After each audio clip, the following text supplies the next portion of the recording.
Droit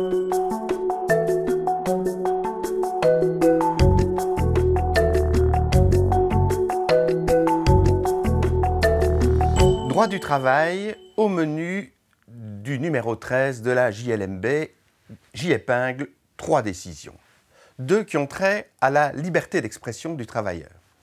Un arrêt de la Cour du travail de Bruxelles du 22 juin 2016, tout d'abord. Il s'agissait d'un directeur d'un service de régulation aérien, service qui devait être indépendant, et qui a décidé d'enquêter sur l'indépendance réelle des membres de son service, sans avertir le secrétaire d'État dont il dépendait de son initiative.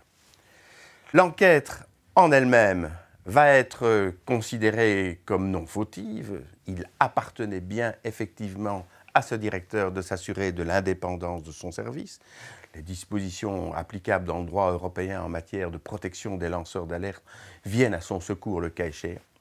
En revanche, le fait qu'il n'ait pas averti le secrétaire d'État de certaines de ses démarches peut être considéré comme une faute, mais pas une faute grave au point qu'elle justifierait son licenciement pour motif grave.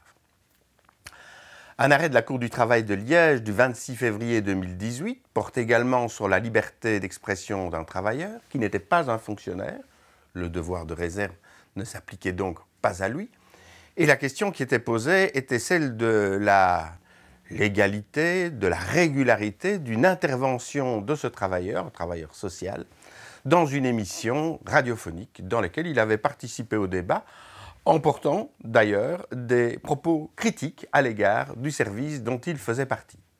Pas de faute grave, mais pas de faute du tout non plus, reconnaît la Cour du travail de Liège qui considère dès lors que son licenciement à la suite de cette participation doit être considéré comme abusif.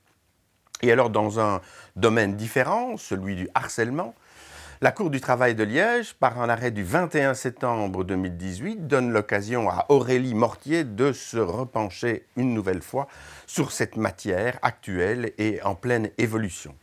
Il s'agissait d'une personne qui avait été harcelée par plusieurs, voire l'ensemble des membres de la société dont elle faisait partie, qui s'était dès lors trouvée dans une situation de détresse, de burn-out, qui l'avait rendu incapable de poursuivre le travail.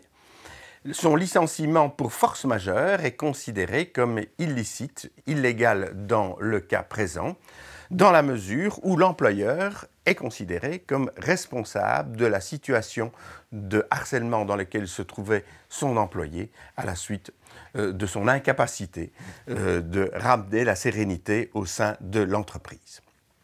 Une décision donc intéressante avec beaucoup de nuances, bien analysée par Aurélie Mortier. C'est un numéro qui, dans son ensemble, a été préparé par Fabienne Keffer.